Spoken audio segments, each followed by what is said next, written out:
thank you so much for joining the webinar today.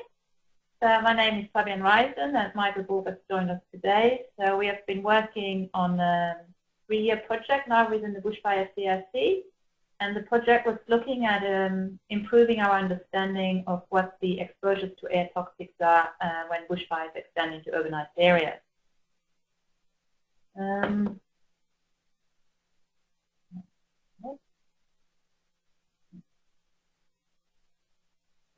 The available information that we had at the start, so we had already from the previous Bushfire CRC extensive data on toxic exposures during prescribed burns and bushfires, where we determined sort of the major factors that influence high exposure risk.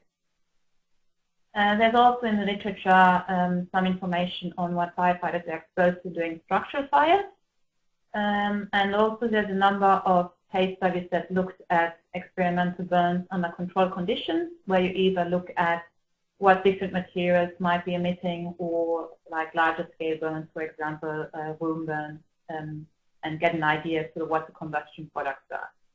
So while this information is quite relevant, it's really hard to extrapolate it sort of to study exposures at the urban interface. And the reason for that one is for the difference to the prescribed burning and bushfires is that we actually have a more complex environment. So in addition to sort of the smoke from the forest and leaf litter burning, we also have additional materials from structural materials, and these can then release additional air toxics. If you're looking at structural fires, most of the studies that I've looked at is primarily when firefighters are working within structures, whereas at the urban interface, most of the firefighting would be conducted outside of structures and also with limited respiratory protection. So in general, there's no self-contained breathing apparatus that's used during bushfires that extend into urban areas. The laboratory scale burns, so the studies that are done under well-controlled conditions, so they provide important information on the types of pollutants that are emitted under various factors that might impact them, but it's really hard to translate that data into exposure estimates. So the objective of our study was to determine, improve our understanding what are the potentially toxics that are emitted when fires extend into urbanized areas. Our emphasis is also on inhalation exposures, as we assume there's no self-contained breathing apparatus that people are wearing, and so the major route of exposure would be via the lungs rather than via the skin. And we're trying to assess sort of the potential health impacts, primarily interested in the acute effects, but also sort of linking it to some of the longer-term chronic effects.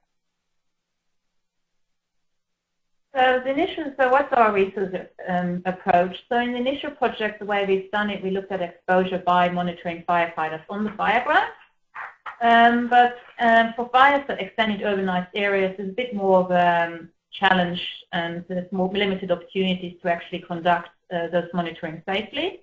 So our research approach was then taken to, first of all, get a better understanding what actually is the fuel that is available in those urbanized areas, and what toxic chemicals are emitted when these materials burn. How then do they disperse in the environment, and then how do, what would be the exposure to firefighters downwind of the smoke plume. So the different elements that need to go into the research then, that first of all, the smoke emissions from the burning structures, where we need to get a good understanding what's emitted. Then sort of determine what are the wind flow conditions downwind of those burning structures, and then looking at the positions downwind where the firefighters and emergency service workers are, and determine what the exposure estimates are. So starting off with the smoke emissions, so the things that we're interested in is determining emission rates for key pollutants, and the emission rates are the amount of pollutants that's emitted per unit of time. So we actually want to have a look at, for example, for carbon monoxide, how much carbon monoxide is emitted per unit of time if a structure is burning. So some of the information you can find in literature data, which is usually linked to single materials, so you can get an idea of, for a single material when it's combusted under controlled conditions, how much of this specific pollutant is going to be emitted. If you looked at the literature data, most of it is on inorganic gases. There's a bit more limited information available on either volatile organic compounds or also identification of particulate matter. So we've conducted some additional experiments on different types of materials to gain a better understanding of sort of the various volatile organic compounds that are emitted. So there's also a number of factors that actually determine what pollutants are going to be emitted. So the first important factor is, of course, the nature of the fuel of the material. So depending what the material is made of, you can have a different variety of compounds that are going to be emitted. For example, nitrogen-rich compounds, they can emit hydrogen cyanide, which is typically not emitted from compounds that do not contain nitrogen. The ventilation of the fire is also quite important to determine what type of compounds are going to be emitted or at what concentrations they might be emitted. So if you have like sort of a well-oxygenated flaming conditions, you usually have a more complete combustion, whereas if you go into the more smoldering conditions where you have less oxygen available, get into the less efficient combustion, and so you get sort of compounds such as carbon monoxide and increased hydrocarbons that are going to be emitted. The fire intensity and the temperature of the fire can also determine and have an impact on sort of the yields of certain compounds and the type of emission. So this one makes it all a bit complex to find just one single emission rate that would work for one pollutant for the whole fire. So in the next table, I just show it's sort of a summary of some of the emission yields, which are here presented as gram of pollutant emitted per kilogram of material burned. And so I've chosen a couple of materials that are commonly found in structural buildings. So we have wood, any wood-based products, your medium-density fiberboard, particle board, plywood, polyurethane foam, polyester, carpet, and polystyrene. And so the first 5 compounds that are highlighted here, carbon monoxide, benzene, formaldehyde, naphthalene, and particulate matter, as we can see, they are emitted from all materials. So we can see those chemicals also being emitted during bushfires. But in general, if you're looking at the more polymeric materials, such as polyester and carpet and polystyrene, generally the emission yields are higher than what would you observe if you combust wood. Additionally, what we also find is that you get additionally toxics, and here I just highlighted 2 of them, so it's hydrogen cyanide and styrene. And as I mentioned before, hydrogen cyanide, you need to have nitrogen present in your material to have significant emission yields. And so we can see it's typically not emitted during bushfire smoke, but you can see quite elevated yields when you're combusting, for example, carpet or polyurethane foam. And similarly for styrene, as we can see, you can get quite high concentration if you're burning polystyrene. So if you're looking at the emissions, so there's definitely a clear difference if you have just bushfire smoke compared to fires that extend into urbanized areas. So you have both difference in the composition, but also the yields of chemicals that are emitted. So you have a large number of air toxics in bushfire smoke that are similar to those emitted from the fires at the urban interface. But in general, the yields are higher from the polymeric materials if you compare them to the wood-based materials. And then, as I mentioned also before, you get the additional, you have the hydrogen cyanide and isocyanides that are emitted from burning nitrogen-rich materials, such as polyurethane, or some of the wood-based products, such as medium-density fiberboard, styrene from polystyrene, and also hydrogen chloride from PVC. And also what we observed looking at the volatile organic compounds, carbonyls, and polycyclic aromatic hydrocarbons, you can see a difference in the relative composition. For example, acrolein is also emitted in bushfire smoke, but we have found higher emissions when you're burning wood-based products. And also benzoate pyrimide is also a common combustion product from bushfires. Higher emission yields were, for example, observed if you burn polyester. So the next one, so we've got now a relatively good idea of sort of the toxic chemicals that we want to look at and the emission rates for certain conditions under which they are going to be emitted. But how do we translate those smoke emissions into the exposures or the ground concentration? And So we used new wind and puff model, and it's a new dispersion model that actually allows us to do exposure events at high concentration and also over a short duration. So I'm just briefly going to go over the details of the model. So it's a puff-generated plume model. So we're looking at a finite number of point source emissions, and each of these source emissions, they're characterized by a scale. So you either look at a single burning house, or you look at a cluster of houses, for example, a suburb. They are also characterized by the different materials that these source emissions are made of. And then you have the emission type and the estimate of the emission rate for the various chemicals that you're interested in. So you get an idea of what the hazardous nature of the chemicals in the smoke plume is.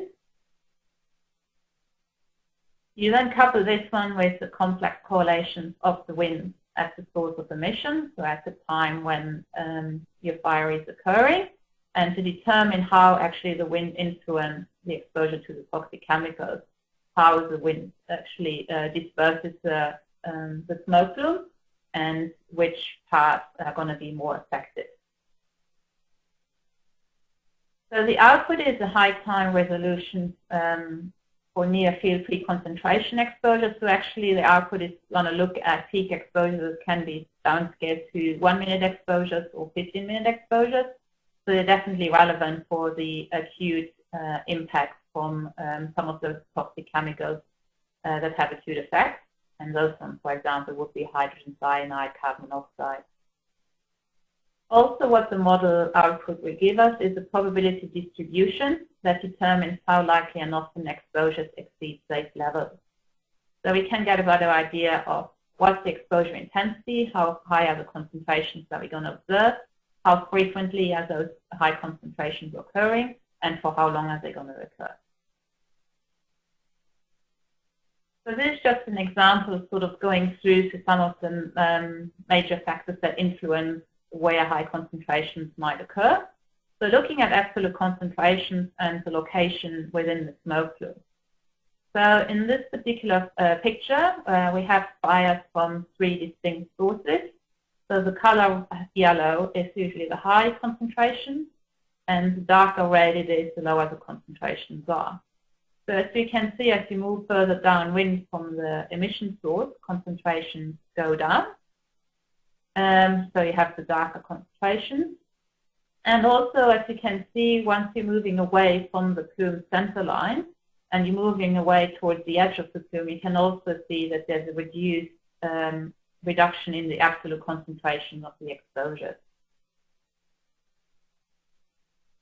The other thing that we are interested in is sort of looking at the relative, the fluctuations. So what are actually the peak concentrations relative to your mean concentration? So here is just the 3 graphs which show sort of the ratio of the highest concentration relative to the average concentration over that time period, and moving from the center line to the edge of the plume, 5 meters and 10 meters. So what we can see is that actually we observe an increase in the peak to mean ratio when you're moving to the edge of the plume. And this is due to the fact that the peak concentrations, they can be quite similar, but as mentioned before, the average concentration actually decrease when you're moving from the center line away to the edge of the plume. So you can see on the bottom graph the peak concentration at the edge of the plume, they can be quite elevated and they're similar to what you would observe in the center of the plume, but they occur less frequently. So you actually have a bit more frequent episodes of clean air compared to if you're in the center of the plume line. The other thing that's also interesting is that often you don't just have one source emission, but you can have multiple source emissions. So some of those plumes could merge together, and sometimes then you can get peaks that are additive. So this one is especially important to understand that if you're not just impacted by one single peak, but you might be impacted by a few emission sources.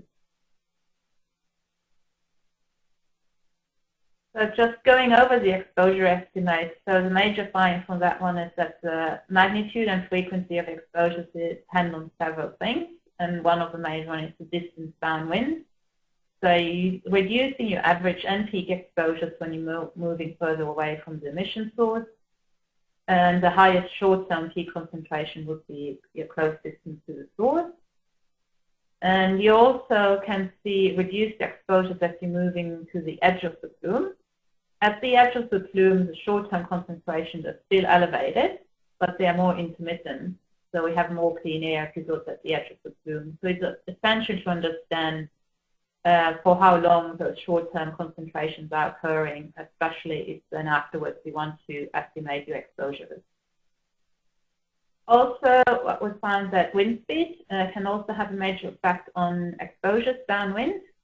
So in general, there's increased exposures at higher wind speed if you locate at the same downwind distance. So in that case, if you have higher wind speed, there's less time for clean air to be entrained in the smoke plume. So you're going to have end up with higher exposure concentration. And also, as certain plumes from different emission sources are merging together, you're going to have those additive effects. So you're going to be exposed to additional chemicals from different smoke plumes. So of course, there's always some uncertainties that when you have as input into a model. And for this particular model, we of course have the fuel. So we know that at the urban interface, you're going to have a large variability in the type, amount, composition, and also the spatial distribution of materials. So there's no scenario is never the same. We also can have differences in the elemental composition of materials, and some materials might have fire retardants on them, which could either lead to additional air toxins that might be emitted, or also affect the combustion efficiency of the compound and therefore also result in different emissions. And there's also a fair bit of uncertainties around the emission rates, and this is due to the fact that emission rates are heavily dependent on the ventilation and temperature. And these ones, if you have a fire, usually go to different stages. So it could start up with very well oxygenated flaming conditions, but then go towards the less oxygenated fire stage. So it's really difficult to sort of have one emission rate that you can use for one specific fire. Also, most of the emission rates are determined on pure materials, so you just burn one single material. If you have a mixture of materials that burn together, you might have some changes in how these ones are going to be emitted. The other one is the combustion characteristics. Is actually how a structure is going to burn, what's the combustion rate of the structure, how fast or how slow is it going to burn, and how turbulent is going to be the smoke plume. And then, of course, you're going to have changing meteorological conditions, which could either impact the wind speed, wind direction, or also the turbulence that are going to be due to the emissions themselves. So following on to the next part, so how are we actually going to do the exposure assessment and determine whether there's actually a potential risk? So for doing the risk assessment of model concentrations, we're comparing those model ground concentration of the key pollutants to existing occupation exposure standards. And these ones are presented either as peak concentrations, the short-term exposure standards, which is based on a 15-minute exposure, so it shouldn't be exceeded more than 4 times over a working period, and also should allow certain amount of time in between exposures.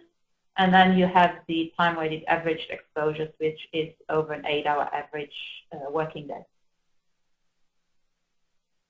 So the new dispersion model technique, because it gives us this high time resolution, we actually can allow us for the peak short-term exposure assessment. So we're getting this ground concentration for a range of pollutants at short-term resolution. It also enables us to take into considering exposures to a mixture of air pollutants, with lots of them may have additive or synergistic effects. And the probability distribution are also essential because they allow us to determine how likely and often it is that the exposure will exceed safe levels.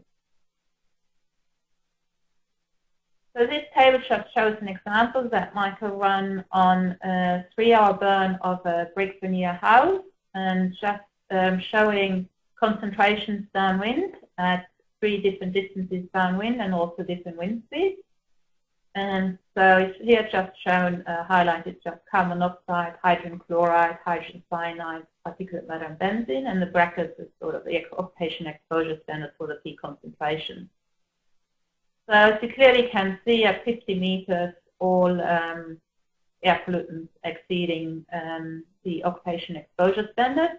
But as you're moving further away from the source, you can see that these ones are actually more turning into the green. So you can see that most pollutants are actually below the occupation exposure standard.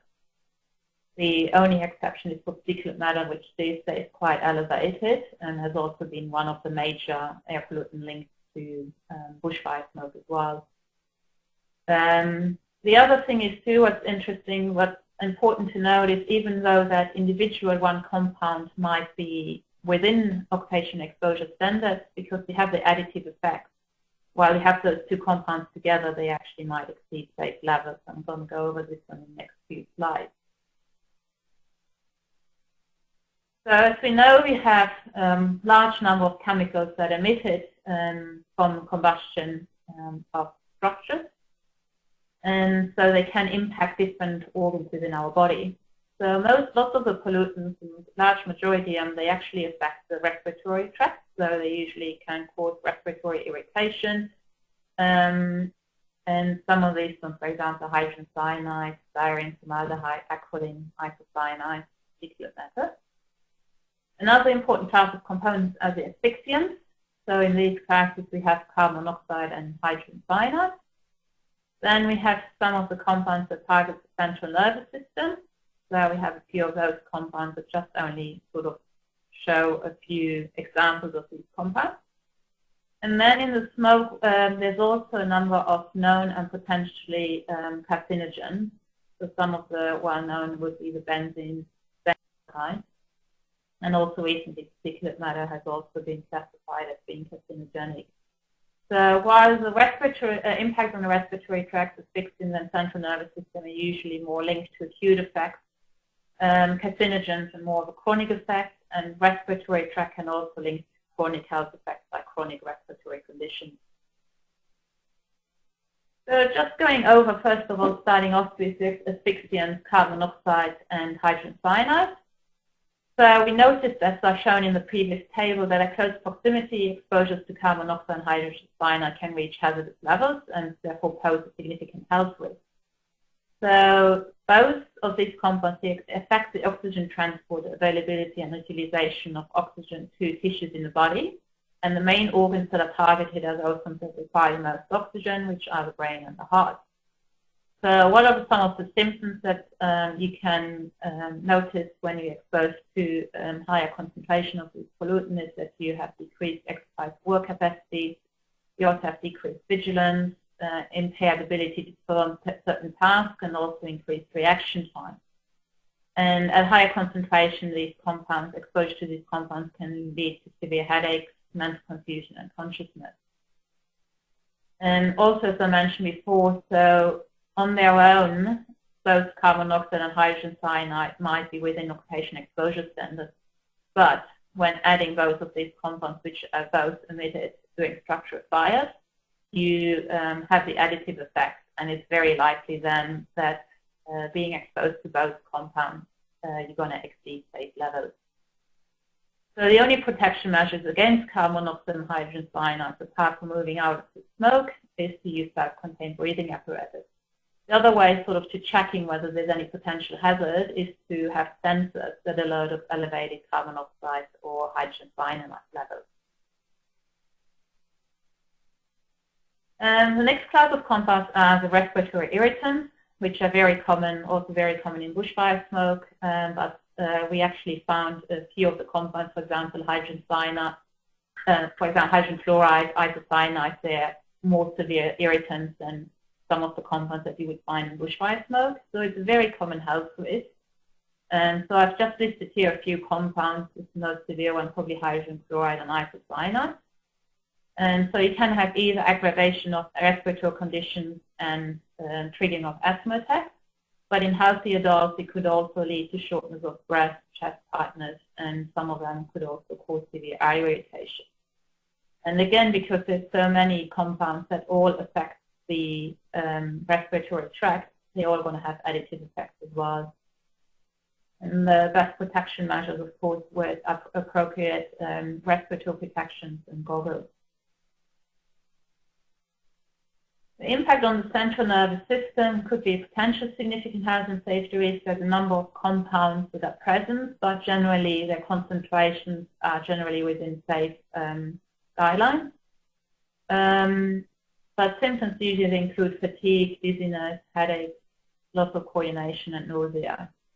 And similar to all the other compounds, of course, you get the additive effect. And to protect against those compounds is also to wear adequate respiratory protection. The other thing I also want to mention is cardiovascular effects. And there's some of the compounds that are present in the smoke that could potentially impact on people, and primarily those with pre-existing heart conditions. So those particles, carbon monoxide and nitrogen dioxide, have been shown to aggravate pre-existing heart conditions. And also studies have shown that if you have short exposures to elevated levels of fine particles, they can cause heart attacks and arrhythmia in people with pre-existing heart disease. So people who already have pre-existing heart conditions, exposure to smoke would actually aggravate those. So how can this research be applied? So the models that are developed for both wind and dispersion, they're flexible enough that they can be used for wide assessment of exposure scenarios and application emergency response. So it can, for example, rather than just where we have the example of one burning house, we can extend it to multiple burning houses or structures, and also make the fires within the structure a bit more complex with multiple nodes in it. So far, our output in terms of communication strategies, so we're just finalizing our final report, which sort of is a scenario-based exposure assessment. So elaborates a bit more what I have been talking about today on sort of the exposure assessment from a burning structure, and also was one example if you have a burning structure and, for example, a burning car simultaneously, and sort of what the impact would be. We also have developed a number of information sheets, and these ones sort of highlight the three major areas of this research project. One is on the emissions, what type of emission we're going to expect from fire that we have an interface. One on downwind exposure, and one on the health impact. All right, and I'm going to finish off with this and just acknowledge that this one was a Bushfire CRC funded project, and also acknowledge some of the help from people who especially have provided technical assistance during our experimental experiments on the burning different types of materials. And I'm happy now to take any questions. So if you've got those, you can just type them in, and I'm hoping me or Michael will be able to answer them for you. Thank you very much.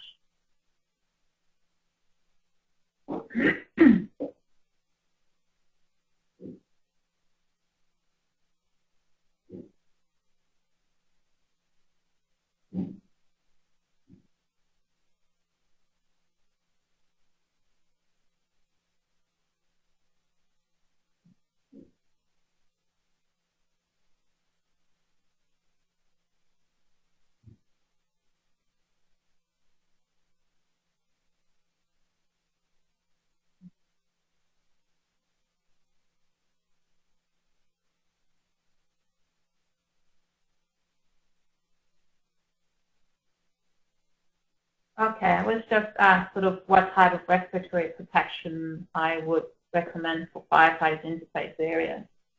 So, for example, if carbon monoxide and hydrogen cyanide levels are elevated, normal respiratory filter masks that you're going to use, for example, for bushfire smoke conditions, they don't filter out carbon monoxide and hydrogen cyanide. So the only way of protecting yourself from these high concentrations would be to use self-contained breathing apparatus, or any of the other like irritants.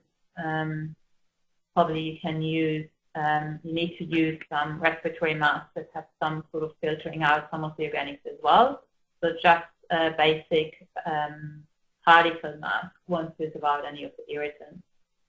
The other critical aspect is too that the masks have to be fitted properly to be working properly as well, and to protect you against some of the irritants in the smoke.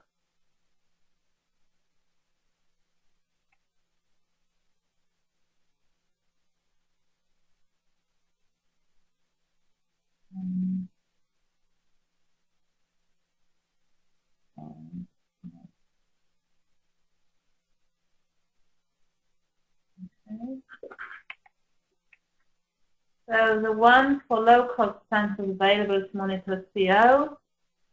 So we have used some of the Draeger CO monitors, so they're becoming more and more available, and probably quite small scale as well, that some of each crew could at least have one of them.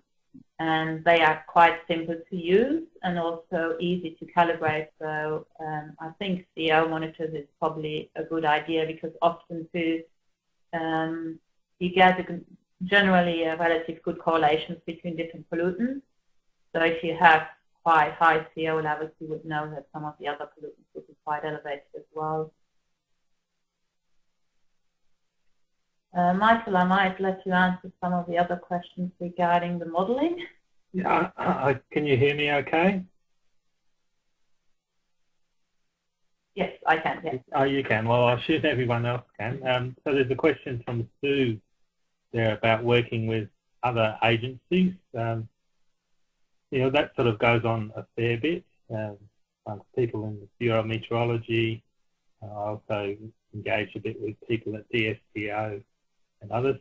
Typically, those are scales we work on are probably larger than looking at near-field emissions from roofless houses. So the sort of work we do there is a little bit more unique, and there are obviously other common areas down at that scale, and we'll continue to work on that and try and improve the models to both better inform this sort of problem but other issues. I guess one of the areas that I do a bit of work in is odour studies, where quite a lot of the dispersion and modelling of chemicals is very relevant for this area. So yes, that will be a kind of ongoing area of work, and these models we're using are very new, so do need a little bit more tweaking to get them in an optimal state.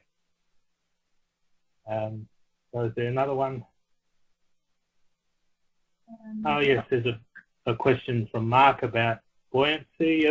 We typically haven't worried too much about buoyant plumes in the scenarios that we've considered, because the bushfire days are generally fairly windy kind of days, and we're not thinking of a huge amount of heat release from our house fires. So the plumes get bent over fairly quickly and are really surface layer plumes, but obviously that's another area of extension of this work to maybe lighter wind conditions, where the plumes actually will be buoyant and get carried aloft a little bit, but certainly the turbulence is a mechanism for bringing plumes back down to the ground again and having some exposures still on the ground, even when there's a buoyant plume taking the smoke vertically upwards.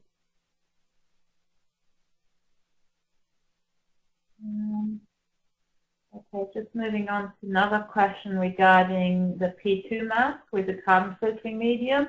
That one definitely would take out fine particles, and the carbon filtering would also be able to, according to what they claim to be doing, take out some of the volatile organic compounds.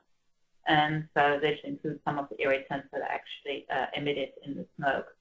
So it's actually working better than just a single P2 mask without any carbon filtering in it.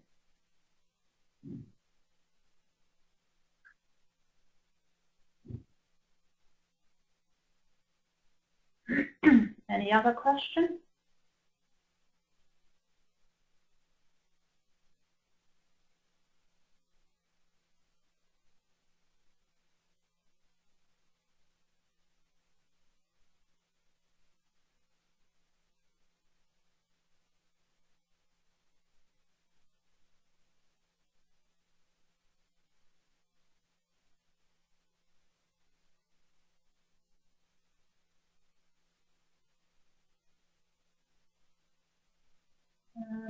So there was also a question regarding the presentation being made available. I think it will be, and also on the Bushfire CRC website, there's going to be, there's some of the bionotes that are definitely available. So there's already a couple of bionotes that we have published from this project. So there was one on sort of more general overview of a review, sort of what was known and sort of what the plan was, and also one more detailed about the experimental burns that we have conducted in our laboratories at Hyatt. And those funds are already available, and also in the process doing another fire note, more specifically on the dispersion model that Michael has developed.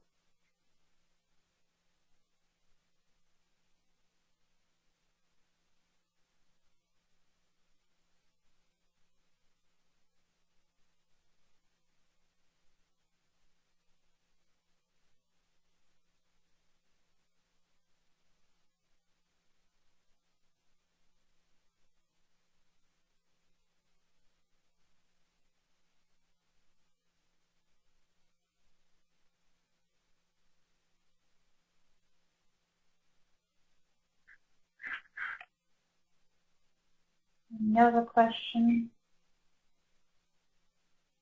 Any other more urgent questions, or any other comments that people want to make, or information, additional information, input that they want to give us?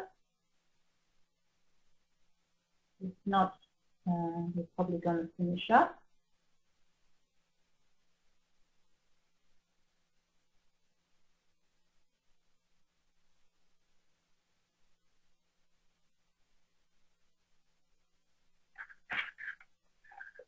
No. Okay, I guess there's no more questions. Thank you all for attending the webinar. And yeah, if you have any further questions later on, you've got my contact details on the slide, so you can always contact me if you have some further questions, or you can contact Michael and we're trying to answer your questions then. Hold on 1 minute.